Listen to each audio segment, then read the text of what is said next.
आज विजय कारगिल दिवस है और उस पे हमारे शूरवीरों की जो गाथा है वो हम आपको बताएंगे कि किस तरह से उन्होंने अपने देश का जो तिरंगा था उसका परचम लहराया था और देश को किस तरह से वो जिस तरह पाकिस्तान ने जब यहाँ पे कारगिल पे हमला किया तो कैसे हमारे सैनिकों ने अपनी जान निछावर करके भी वहाँ तिरंगे का परचम लहराया और इससे विजय हासिल की। करीब 18,000 फीट की ऊंचाई पर कारगिल में लड़ी गई थी ये लड़ाई और हम बता दें कि इस जंग में भारत में लगभग 2 लाख सैनिकों को तैनात किया गया था और वहीं पे जिसमें से 527 से ज़्यादा वीर योद्धाओं को वहाँ पे तैनात किया गया और वहीं 1300 से ज़्यादा योद्धा घायल भी हुए थे। आइए इस वीडियो के माध्यम से कारगिल युद्ध के बारे में, उन देशवासियों के बारे में जानते हैं जिन्होंने देश के लिए जान गंवाई। मई 1999 की कारगिल युद्ध शुरू हुआ था। कारगिल युद्ध का कश्मीर के कारगिल जिले के पहली पोस्ट पर हुआ था ये, और जब पाकिस्तान की सेना वहाँ लगभग 5,000 घुसपैठियों को भेजा था और क्षेत्र पर कब्जा कर लिया था। पाकिस्तान की तरफ से जब उनको वहाँ पे भेजा गया तो उनका मुख्य उद्देश्य लद्दाख और कश्मीर के बीच संपर्क तोड़ना था और भारतीय सीमाओं के बीच में तनाव पैदा करना था। मगर कहीं ना कहीं हम आपको ये भी बता दें कि उस वक्त घुसपैठी जो थे वो इतनी ऊंचाई पे थे जबकि भारतीय डाउनहिल पर, और उनके लिए हमला करना पाकिस्तान के लिए आसान था। पाकिस्तान सैनिकों ने शुरुआत में नियंत्रण रेखा को पार किया जिसे LOC कहा जाता है और भारत नियंत्रण क्षेत्र में प्रवेश किया था। दोनों पक्षों के बीच युद्ध छिड़ गया और ऑपरेशन विजय को लॉन्च किया गया। कारगिल क्षेत्र में जिस स्थिति में हमारी साहसी भारतीय सेना ने युद्ध लड़ा वह सराहनीय था। इसलिए कहा जाता है कि योद्धा पैदा नहीं होते, भारतीय सेना में बनते हैं। आखिर युद्ध के पीछे की जो कहानी थी वो क्या थी? 1971 की भारत पाक युद्ध के बाद भी कई सैन्य संघर्ष होते रहे। परमाणु परीक्षण के कारण दोनों देशों में तनाव और बढ़ गया था। फरवरी 1999 में स्थिति को शांत करने के लिए दोनों देशों ने लाहौर में घोषणा पत्र पर हस्ताक्षर किए जिसमें से कश्मीर मुद्दे को द्विपक्षीय वार्ता द्वारा शांतिपूर्वक ढंग से हल करने का वादा किया गया था। लेकिन हुआ क्या?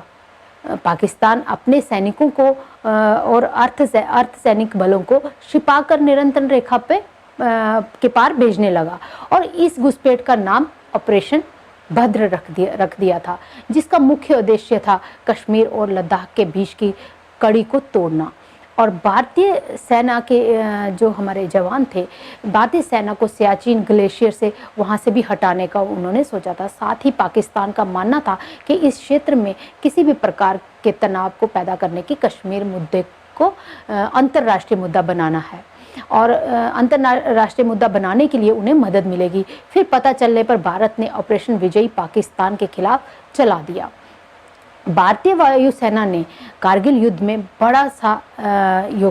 बहुत बड़ा योगदान दिया और जिसमें अगर हम बात करें तो भारतीय वायुसेना ने 32,000 फीट की ऊंचाई से एयर पावर का उपयोग किया था। भारतीय वायुसेना ने पाकिस्तान के खिलाफ MiG-27 और MiG-29 का भी इस्तेमाल किया और जहां भी पाकिस्तान ने कब्जा किया था वहां पर बम गिराए गए। साथ ही में हम आपको ये भी बता दें कि पाकिस्तान के कई ठिकानों पर 77 मिसाइलों का हमला किया था। कारगिल युद्ध में बेफोर्स 77 B तोपों का उपयोग भी किया गया था। इजराइल ने भारत को तोपें और युद्ध के इस्तेमाल होने वाली सामग्री के साथ साथ मदद की और UAV मानव रहित हवाई वाहन या ड्रोन प्रदान किए। वहीं पे बता दूं कि वर्षों बाद भारत ने भी अपनी IRSNS प्रणाली को विकसित किया जो कि 2016 में प्रयोग की गई। इस युद्ध में बड़ी संख्या में रॉकेट और बम का इस्तेमाल किया गया था। करीब 2,50,000 गोले दागे गए थे। वहीं तकरीबन 5,000 बम फायर करने के लिए 300 से ज़्यादा मोटर तोपों और रॉकेट का इस्तेमाल भी किया गया था। लड़ाई के 17 दिनों में हर रोज़ प्रति मिनट में 1 राउंड फायर किया जाता था। बताया जाता है कि इसमें कि द्वितीय विश्व युद्ध के बाद यही एक ऐसा युद्ध था जिसमें दुश्मन देश की सेना पर इतनी बड़ी संख्या में बमबारी की गई थी। आखिरकार भारत में इस युद्ध में 26 जुलाई 1999 को विजय हासिल की और ये पहला युद्ध था जिसे भारत में टीवी पर लाइव दिखाया गया था। कारगिल युद्ध के अगर हम बात करें, कारगिल युद्ध के समय में अटल बिहारी वाजपेयी देश के प्रधानमंत्री थे जिन्होंने महत्वपूर्ण भूमिका निभाई थी। और जिस तरह से आइए कुछ उन वीर सैनिकों के बारे में भी जानते हैं जिन्होंने इस युद्ध में अपनी जान गंवाकर सबको गौरवान्वित किया था। कैप्टन विक्रम बत्रा हिमाचल प्रदेश से छोटे से कस्बे में पालमपुर के 13 जम्मू कश्मीर राइफल के कैप्टन विक्रम बत्रा उन बहादुरों में से हैं, एक थे जिन्होंने एक के बाद एक कई सामरिक महत्व की चोटियों पर अपना भीषण लड़ाई के बाद फतेह हासिल की थी। यहाँ तक कि पाकिस्तान लड़ाकू भी वहाँ पे उनकी बहादुरी को सलाम करते थे। और आगे हम ये बताएंगे। और उन्होंने वो अगर हम बात करें कि विक्रम बत्रा जी को, और उन्हें शेरशाह का नाम भी दिया गया था। मोर्चे पर डटे इस बहादुर ने अकेले ही शत्रुओं को ढेर कर दिया था। सामने से होती भीषण गोलाबारी में घायल होने के बावजूद भी उन्होंने अपनी डेल्टा टुकड़ी के साथ चोटी पर 4875 पर हमला किया, मगर एक घायल साथी अधिकारी को युद्ध क्षेत्र से निकालने के प्रयास में विक्रम बत्रा 7 जुलाई की सुबह शहीद हो गए। शहीद कैप्टन विक्रम बत्रा को अपने अदम्य साहस व बलिदान के लिए मरणोपरांत भारत के सर्वोच्च सैनिक पुरस्कार से उन्हें पुरस्कार परमवीर चक्र से सम्मानित किया गया। लेफ्टिनेंट मनोज पांडे 1/11 गोरखा राइफल के लेफ्टिनेंट मनोज पांडे अपनी गोरखा पलटन को लेकर दुर्गम पहाड़ी क्षेत्र में काली माता की जय के नारे के साथ उन्होंने दुश्मनों के छक्के छुड़ा दिए। और वहीं पे अगर हम बात करेंगे, अत्यंत दुर्गम क्षेत्र में लड़ते हुए मनोज पांडे ने दुश्मनों के कई बंकर नष्ट कर दिए। गंभीर रूप से घायल होने के बावजूद भी वह मनोज अंतिम क्षण तक लड़ते रहे और उनकी शौर्य व बलिदान के लिए मरणोपरांत परमवीर चक्र से सम्मानित किया गया उन्हें भी। स्क्वाड्रन लीडर अजय आहूजा, अगर हम बात करें, स्क्वाड्रन लीडर अजय आहूजा का विमान भी दुश्मन गोलाबारी का शिकार हुआ था। और वहीं पे अगर हम बात करें, अजय का लड़ाकू विमान जो दुश्मन की गोलाबारी से नष्ट हो गया था, फिर भी उन्होंने हार नहीं मानी और पैराशूट से उतरते समय भी वो शत्रुओं पर गोलीबारी करते रहे। लड़ते लड़ते वो वहाँ पे शहीद हो गए। उनके शौर्य व बलिदान के लिए मरणोपरांत वीर चक्र से उन्हें सम्मानित किया गया। फ्लाइट लेफ्टिनेंट नचिकेत इस युद्ध में पाकिस्तान द्वारा युद्धबंदी बनाए गए अन्य सैनिक जिन्हें वीरता पुरस्कार के साथ सम्मानित किया गया।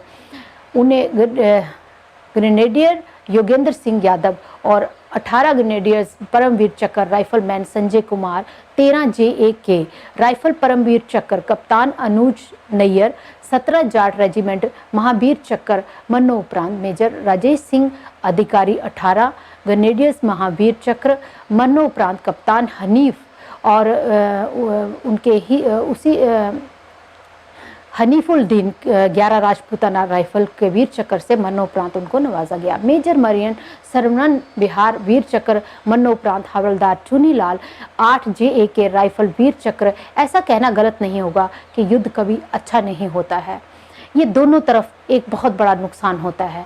और अगर हम बात करें, हज़ारों सैनिक वहाँ शहीद हो जाते हैं।